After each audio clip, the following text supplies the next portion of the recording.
So we had a play that involved coaches interference, and it's about a 2.5 minute long video because this is all of the things that happen. And so you're going to see the play, you're going to hear the dialogue between the umpires trying to get the call right. And here's the thing that I want to highlight. First of all, you are a team, you and your partner, if it's 2-person, or you and your partners, if it's 3 or 4-person, you are a team. And at times when you are working together, you have to be able to put pieces. Oh, I saw this. Okay, I saw this. Okay, I saw this. So all of it comes together and then you get the whole picture. And that's why you're a team, and that's why you get together and see if you can all figure it out. Okay, so here we go. The scenario. We have the bases loaded and no outs. Bases loaded, no outs. We have a ground ball that goes to the shortstop. R2 avoids interfering with the baseball. So you're going to hear me say that's nothing. That's what I'm calling there, meaning that I did not see any interference on the runner as he's going across where the baseball is. The shortstop grabs the baseball and he throws to first base. The first baseman misses the ball. All of that's seen on video. Here's what's not seen on video. The first base coach is in the coach's box and the ball comes right at him. He jumps out of the of the coach's box and trying to avoid the baseball. The first baseman then turns around and takes 3 really hard steps going after the ball that's now headed towards the fence. The first baseman and the base coach collide. Then the first base coach, in an attempt to make sure that the kid does not fall over, takes his arms and wraps around the first baseman and holds him upright and keeps him from moving. So that's what you see that happens off camera. Now you're going to be able to watch all of this and knowing what's happening off camera, see how all of this comes into play with the play here. So again, this is a long video, so hang with us and just watch the team umpiring that's going into effect and all the communication that happens. Here we go.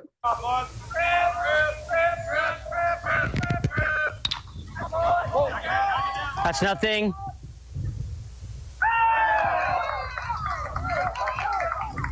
That's interference. Time. Evidence.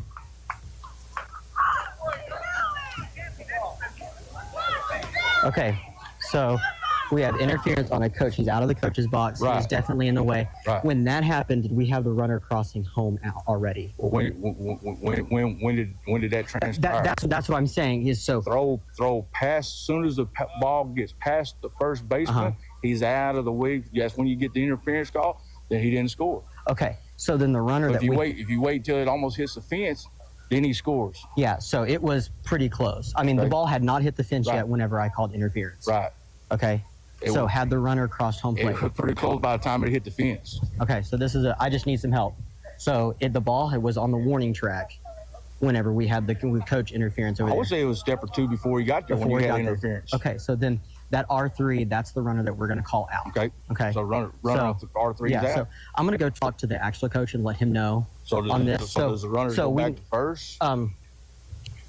Okay, so it is, because we only have one kind of interference. So technically, it is a dead ball. He has not been to second. So he's got to go back to first base. So that means he's got to go back to second base, and then R3 is out. I'm going to go talk to him. Okay. Okay, so coach is out of the coach's box. Was he out? Oh, completely out of the coach's box. Okay, so interfered with the first baseman's ability to go make the play. To the best of our... Was there a play? But the fact is he wasn't even able to go and make the attempt to go grab the play. So the coach is out of the box, so therefore we have interference. Like coach's interference, okay? Right. So we have an immediate dead ball. At that time, no, the runner from third had not crossed home plate yet. So the runner from the guy that hit scored. Correct. Yes, the original. So the second runner, he's the one that, and then everybody has to go back to where they were at the time of interference. So he's going back to second base. Out? So the runner who originated on second base. Okay. So they got to go. Yeah, he has to go back to first, and you have to go back to second base. But we got. So you got one run and then one runner. Okay, back to first base, back to second base. Yeah, so we got one out.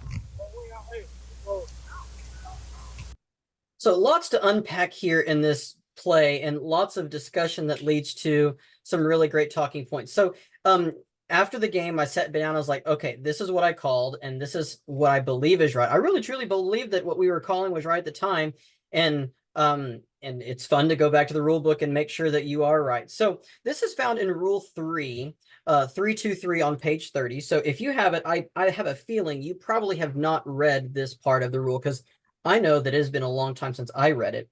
Rule 323 talks about offensive personnel, offensive coaching personnel, and it says, no offensive team personnel other than the base coach shall be near a base for which a runner is trying, so that a fielder may be confused.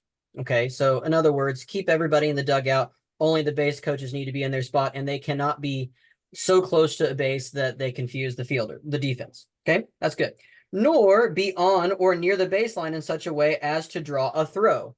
Again, everybody stay in the dugout. Coaches have to be in their spot, not so close that the defense thinks that they're a player.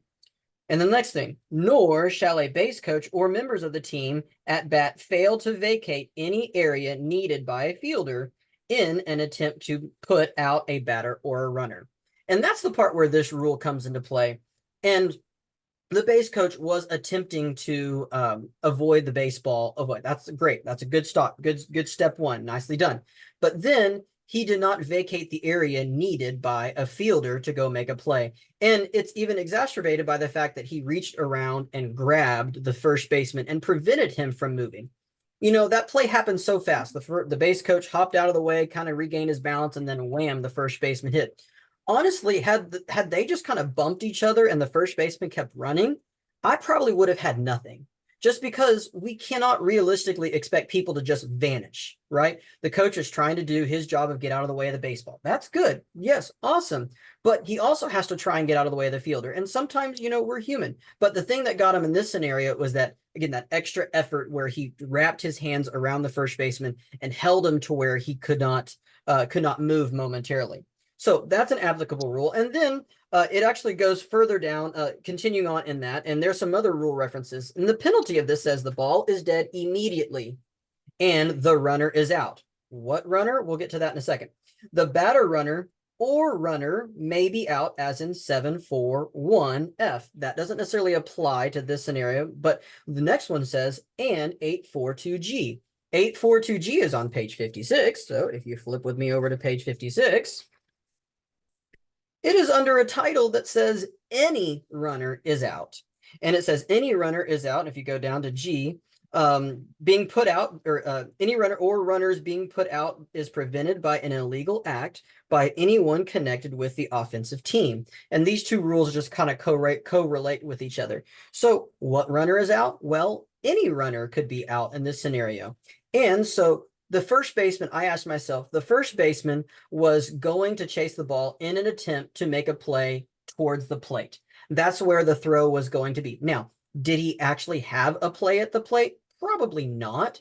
But in this, for as far as this rule is concerned, at the time of interference, whether or not they actually had a play, to me, is really irrelevant, because we're going to be able to get a runner out on this scenario. So we're going to call it time. And the last part of this, other runners return, as in 829. 829 is in page 51. So if you go back a few pages, 51, all this one says, in the event of an interference by the offensive team, the ball is going to be dead immediately, and the runner returns to the runner or runners return to the base they had last legally touched at the time of interference. So 3 big parts to this rule when a coach interferes with the play in this that's similar to this. So I'm going to go back to the play, and this time we're going to stop it, and I'm going to show you just a few things to remind. And of course, we're always looking for ways to improve. So how could we have made this better?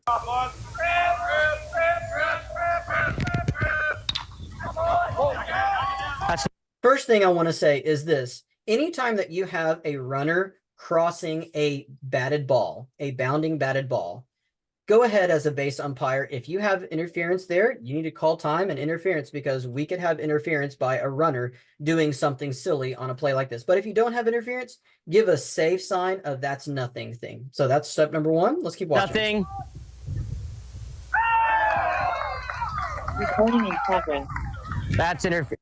So whenever I point and say that's interference, That is the moment right there where everything is dead. So if you take a look at where our runners are, the runner attacking the plate, he had not reached home plate yet. The runner going to third base, he had not reached third base yet. The runner going here, he had not reached second base yet. So by putting all of those runners back, by putting this runner back to first base, this runner back to second base, and calling this runner out, we are supported by rule on that. That is the time of interference. Now, things that we could do better, that's interference time. But I had never seen a play like this before. It really caught me off guard. So all I did was call, that's interference. And then I waited just for a little bit, let the play finish out just for a second, and then call time, and then you and your partner can get together. So calling, that's interference. Time. And we're killing Time. it, and then we're going to get Time. together and talk about it. Evan. So the biggest thing that I want to take away from this play is no matter how long you've been umpiring, chances are you've got a play that's still ahead of you that's going to really stretch your brain. Another thing is that it takes all of you on the crew to get a call like this correct. Everybody. There was a moment in the conversation where I told my partner, Dennis, I said, okay, I'm going to go talk to the actual coach. And then he says, but wait, what about the runner that's standing at second base? He's got to go back too.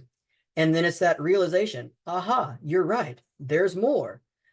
So take your time, work together as a crew. And then after you've decided all of the pieces, then you need to go explain to what you're doing. So here's the other freeze frame I wanted to show you too real quick. So I, the calling official, I went to talk to the team that was probably going to be the most upset. Okay, since I initiated the call, that means I go talk to the offensive head coach. My partner, he has the same information. He goes and talks to the coach that's probably going to be the happiest, just because it wasn't his call. We did get together as a crew and consult each other, but this is a good way of talking to both coaches. Do not talk to them at the same time. Do not bring them together. You want to talk to them separately, have one umpire go to the other, or since we're thinking playoffs, you could have the calling umpire and then either the umpire that's closest to him or the crew chief go talk to different coaches depending on the situation in that regards. But as I am communicating with the coach, the third base coach, my plate umpire is communicating with the Riesel coach. His explanation is a little bit shorter because he's happy. Hey, you got interference, you get an out, and we're taking a run off the board. He was pretty happy with that. Then our plate umpire does the next thing, which is really great. He does his best to communicate with the press box that, hey, we have an out for the runner coming home. Oftentimes in stadiums where the press box has a lot of difference and they're not getting the same communication to us, you got to do your best to explain what's going on in there. So great job by plate umpire trying to show, hey, we do have an out from the runner that's coming in to score. And so we've got one out. And eventually it all did get sorted out. So as this conversation finishes up, if I were to critique myself, I would try my best not to point so much and not to say the word so much, but you know, we always are looking for things to improvement. And the coach didn't balk at anything. He was like, you know what, this makes perfect logical sense. And now we're ready to get back to play ball.